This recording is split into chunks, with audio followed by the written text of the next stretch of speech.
Hi friends, welcome to Deepika reviews. Lakshmi నివాసం upcoming ఎపిసోడ్లో ఏం జరగబోతుందో తెలుసుకోవాలనుకుంటున్నారా? అయితే ఛానల్ను సబ్స్క్రైబ్ చేసుకుని సపోర్ట్ చేయడం మర్చిపోకండి. తులసి, సిద్ధు ఇద్దరు కలిసి ఒకరికొకరు ప్రేమగా తినిపించుకుంటూ ఉంటారు. కనిష్క దూరం నుంచి ఇదంతా కూడా చూస్తూ ఉంటుంది. ఉసే తులసి, నాకు సిద్ధుకి మధ్యలో అడ్డుగా వచ్చావు. నాకు దక్కాల్సిన ప్రేమను నువ్వు దక్కించుకుంటున్నావు. ఎట్టి పరిస్థితుల్లో సిద్ధుకి నిన్ను దగ్గరవ్వనివ్వను అని చెప్పి కనిష్క మనసులో అనుకుంటూ ఉంటుంది. అప్పుడే నీలిమ కనిష్క దగ్గరకు వచ్చి, ఏంటి కనిష్క, నీకు దక్కాల్సిన ప్రేమ ఆ తులసికి దక్కుతుందని బాధపడుతున్నావా అని చెప్పి అడుగుతూ ఉంటుంది. నా మనసులో ఉన్న బాధను బాగా క్యాచ్ చేశారు నీలిమ గారు అని చెప్పి కనిష్క అంటూ ఉంటుంది. ఆ తులసి నీకు ప్రేమను దక్కనివ్వట్లేదు, నాకు గౌరవాన్ని దక్కనివ్వట్లేదు అని చెప్పి నీలిమ అంటూ ఉంటుంది. మీకు ఆ తులసి అడ్డు వస్తుందా, ఏ విషయంలో అని చెప్పి కనిష్క అడుగుతూ ఉంటుంది. ఆ తులసికి ఎమ్మెల్యే టికెట్ కన్ఫర్మ్ అయిన దగ్గర నుంచి ఈ ఇంట్లో ఆ తులసికి అందరూ కలిసి గౌరవం ఇస్తున్నారు, నాకు విలువ లేకుండా చేస్తున్నారు అని చెప్పి నీలిమ అంటూ ఉంటుంది. అయితే మన ఇద్దరి టార్గెట్ ఆ తులసి అనమాట. మన ఇద్దరం సేఫ్గా ఈ ఇంట్లో ఉండాలంటే ఆ తులసిని శాశ్వతంగా ఇంటి నుంచి బయటకు పంపించాలి అని చెప్పి కనిష్క అంటూ ఉంటుంది. అవును కనిష్క, అందుకే నిన్ను ఈ ఇంట్లోకి ఎంట్రీ ఇవ్వమని అడిగాను అని చెప్పి నీలిమ చెప్తూ ఉంటుంది. నువ్వు అలా చెప్పావో లేదో, నేను ఈ ఇంట్లోకి ఎంట్రీ ఇచ్చాను కదా అని కనిష్క అంటూ ఉంటే, నాకు తెలుసు కనిష్క, నువ్వు ఏదైనా కూడా వెంటనే చేసేస్తావని అని చెప్పి నీలిమ అంటూ ఉంటుంది. దట్ ఈజ్ కనిష్క అని చెప్పి కనిష్క చెప్తూ ఉంటుంది. నేను ఒకటి అడుగుతాను, నిజం చెప్తావా అని చెప్పి నీలిమ అంటూ ఉంటే, ఏంటో చెప్పండి నీలిమ గారు అని కనిష్క అడుగుతూ ఉంటుంది. నిజంగా మా సిద్ధు నిన్ను రేప్ చేశాడా అని నీలిమ అంటూ ఉంటే, నిజమే అని కనిష్క చెప్తూ ఉంటుంది. నా దగ్గర అబద్ధాలు చెప్పకు కనిష్క అని నీలిమ అంటూ ఉంటుంది. నాకు ఎవరేంటో బాగా తెలుసు అని నీలిమ అంటూ ఉంటే, తెలుసు కదా, మరి నన్నెందుకు అడిగారు అని చెప్పి కనిష్క అంటూ ఉంటుంది. నిజం చెప్తావో అబద్ధం చెప్తావో తెలుసుకుందామని అడిగానులే అని చెప్పి నీలిమ చెప్తూ ఉంటుంది. సరే, ఈ విషయం పక్కన పెడితే ఆ తులసిని ఇంట్లో నుంచి ఎలా బయటకు పంపించాలి అని చెప్పి కనిష్క అడుగుతూ ఉంటుంది. బాగా ఆలోచిద్దాం, తప్పకుండా త్వరలోనే ఆ తులసిని ఇంట్లో నుంచి బయటకు పంపించేద్దాం అని చెప్పి నీలిమ చెప్తూ ఉంటే, సరే ఆలోచించండి, నేను కూడా బాగా ఆలోచిస్తాను అని చెప్పి కనిష్క అంటూ ఉంటుంది. దాంతో నీలిమ అక్కడి నుంచి వెళ్ళిపోతుంది. ఓసే తులసి, నువ్వు ఈ ఇంట్లో ఉన్నంత కాలం సిద్ధు ప్రేమకి నేను దగ్గర అవ్వలేవను. నిన్ను ఇంట్లో నుంచి బయటకు పంపిస్తేనే సిద్ధు ప్రేమను నేను దక్కించుకోగలను అని కనిష్క మనసులో అనుకుంటూ ఉంటుంది. ఇక తులసి బెడ్రూమ్లోకి వెళ్ళబోతూ ఉండగా, హలో తులసి ఆగు అని చెప్పి కనిష్క పిలుస్తూ ఉంటుంది. ఇక తులసి అక్కడే ఆగి, ఏంటి కనిష్క అని చెప్పి అడుగుతూ ఉంటుంది. ఎక్కడికి వెళ్తున్నావు? బెడ్రూమ్లోకా? సిగ్గుగా లేదా నీకు అలా వెళ్ళటానికి? నీ భర్త నన్ను రేప్ చేశాడని చెప్పాను. 10 మందిలో నీ భర్త తప్పు చేసిన వాడిగా నిలబెట్టాను. అలాంటి నీ భర్త దగ్గరికి మళ్ళీ నువ్వు ఎలా వెళ్తున్నావు తులసి అని చెప్పి కనిష్క అడుగుతూ ఉంటుంది. నీకు నిజంగా చీము నెత్తురు అనేవి ఉంటే నీ భర్తను నువ్వు అసహించుకుంటావు. నీ భర్తను కాదని వెళ్ళిపోతావు. గతి లేక సిద్ధు కాళ్ళు పట్టుకొని ఇంకా ఈ ఇంట్లోనే ఉంటున్నావు కదా అని చెప్పి కనిష్క అంటూ ఉంటుంది. దాంతో కనిష్క చంపపై తులసి లాగిపెట్టి ఒక్కటిస్తుంది. నన్నే కొడతావా అని కనిష్క అంటూ ఉంటే, కొట్టడం కాదు చంపేస్తాను అని చెప్పి తులసి కనిష్క గొంతు పట్టుకుంటుంది. ఏయ్ తులసి, ఏం చేస్తున్నావు నువ్వు? నా గొంతు వదులు అని చెప్పి కనిష్క అంటూ ఉంటుంది. ఇంకొకసారి నా భర్త గురించి తప్పుడు కూతలు కూసావనుకో చంపేస్తాను అని చెప్పి తులసి అంటుంది. ఏయ్ పిచ్చి పిచ్చిగా మాట్లాడకు, తప్పుడు కూతలేం కాదు, ఉన్నదే చెప్తున్నాను అని కనిష్క అంటూ ఉంటే, ఆ దేవుడే దిగి వచ్చి నా భర్త తప్పు చేశాడని చెప్తే నేను నమ్మను. నా భర్త నాపై చెయ్యి వేయటానికే నా పర్మిషన్ తీసుకుంటాడు.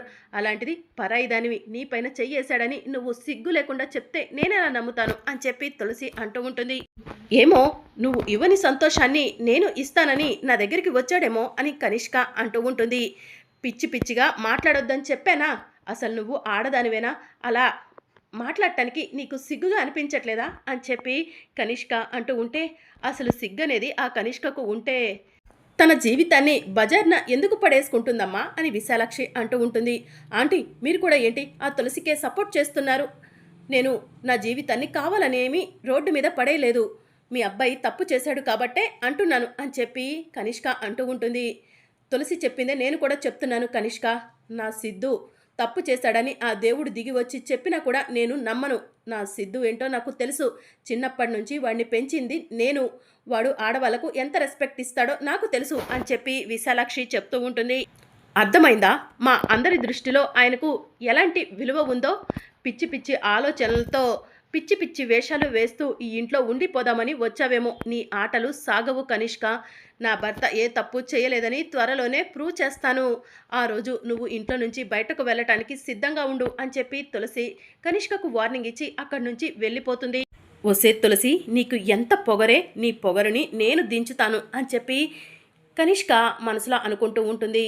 ఇక మరోవైపు తులసి రూమ్లోకి వెళ్ళగానే సిద్ధు తులసి దగ్గరకు వెళ్ళి తులసి చేతులు పట్టుకొని చాలా థ్యాంక్స్ తులసి అని చెప్పి చెప్తూ ఉంటాడు. ఎందుకండి అని తులసి అడుగుతూ ఉంటుంది.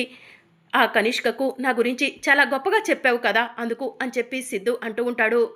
లేనిదేం చెప్పలేదు కదా, ఉన్నదే కదా నేను చెప్పింది అని చెప్పి తులసి అంటూ ఉంటుంది.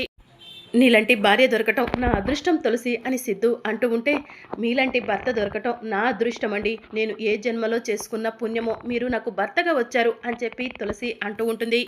ఇక దాంతో సిద్ధు తులసిని హగ్ చేసుకుంటాడు. తులసి కూడా సిద్ధుని హగ్ చేసుకుంటుంది. అప్పుడే ఖుషి బెడ్రూమ్లోకి వచ్చి, తులసి అమ్మ, ఫ్రెండు ఏం చేస్తున్నారు మీరు అని చెప్పి అడుగుతూ ఉంటుంది.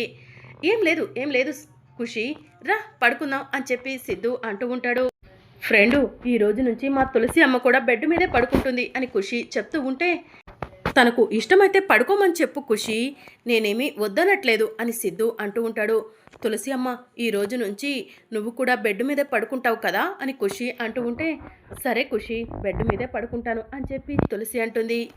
దేవుడా, తులసికి తన మనసులో నా పైన ఉన్న కోపాన్ని పోయేలా చేసి నా పైన ప్రేమను పుట్టించయ్యా, మా ఇద్దరిని ఇకనైనా ఒకటి చెయ్యయ్యా అని చెప్పి సిద్ధు దేవుడికి మనసులో దండం పెట్టుకుంటూ ఉంటాడు.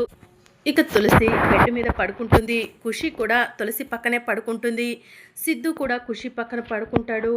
ఫ్రెండ్కి తులసి అమ్మను దగ్గర చేయాలి, అప్పుడే వీళ్ళిద్దరి మధ్య ఉన్న అపోహలు అబద్ధాలు తొలగిపోతాయి అని ఖుషి మనసులో అనుకొని, తులసి అమ్మ, నేను అటు పక్కకు వచ్చి పడుకుంటాను. ఇటు పక్కన ఫ్రెండ్ తగులుతున్నాడు, ఇటు పక్కన నువ్వు తగులుతున్నావు, నాకు నిద్ర పట్టట్లేదు అని ఖుషి చెప్తూ ఉంటే, ఖుషి అని సిద్ధు అంటూ ఉంటే, నిజం ఫ్రెండు అని చెప్పి ఖుషి చెప్తూ ఉంటుంది. సరే ఖుషి, ఇటు వచ్చి పడుకో అని చెప్పి తులసి అంటుంది. ఇక ఖుషి తులసికి ఒకవైపు వచ్చి పడుకుంటుంది. తులసి సిద్ధు పక్కన పడుకుంటుంది. ఇంకా దాంతో సిద్ధు తులసిని వెనక నుంచి చూస్తూ ముద్దు పెట్టుకుంటూ ఉంటాడు. దేవుడా, ఇలా కోరిక కోరానా లేదో నా తులసిని తీసుకొచ్చి నా పక్కన పడుకునేలా చేశావు, నువ్వు ఉన్నావయ్యా, ఉన్నావు అని చెప్పి సిద్ధు మనసులో అనుకుంటూ ఉంటాడు. ఇక మరోవైపు జయనందన్ జాను పేరెంట్స్కి ఫోన్ చేస్తాడు. శ్రీనివాసరావు ఫోన్ లిఫ్ట్ చేసి, హలో అమ్మ జాను అని చెప్పి అంటూ ఉంటే, నేను జానుని కాదు మామయ్య గారు, జైని అని చెప్పి జయనందన్ చెప్తూ ఉంటాడు.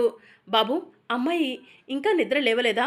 అమ్మాయితో ఫోన్ చేపిస్తా అన్నారు, ఇంకా చేపించలేదు అని శ్రీనివాసరావు అడుగుతూ ఉంటే, మామయ్య గారు మీరు ఒకసారి మా ఇంటికి రండి అని చెప్పి జయనందన్ అంటూ ఉంటాడు. మీరు గోవా నుంచి వచ్చేసారా బాబు అని శ్రీనివాసరావు అడుగుతూ ఉంటే, వచ్చాం మామయ్య గారు, మీరు రండి అని చెప్పి జయనందన్ చెప్తూ ఉంటాడు. సరే బాబు, ఇప్పుడే వస్తున్నాము అని చెప్పి శ్రీనివాసరావు ఫోన్ కట్ చేసి, లక్ష్మి లక్ష్మి అని చెప్పి పిలుస్తూ ఉంటాడు. ఏంటండి అని చెప్పి లక్ష్మి అడుగుతూ ఉంటుంది. జానుని చూడబుద్దవుతుంది, జానుతో మాట్లాడబుద్దవుతుంది అన్నావు కదా, జాను వాళ్ళు గోవా నుంచి వచ్చేసారంట, పద జాను వాళ్ళని కలిసి వద్దాం అని శ్రీనివాసరావు అంటూ ఉంటాడు. నిజమా అండి అని చెప్పి లక్ష్మి అంటుంది. ఇప్పుడే జయబాబు ఫోన్ చేశాడు, విషయం చెప్పాడు, పద లక్ష్మి వెళ్దాం అని శ్రీనివాసరావు సంతోషంగా లక్ష్మిని తీసుకొని జయనందన్ ఇంటికి వెళ్తూ ఉంటాడు.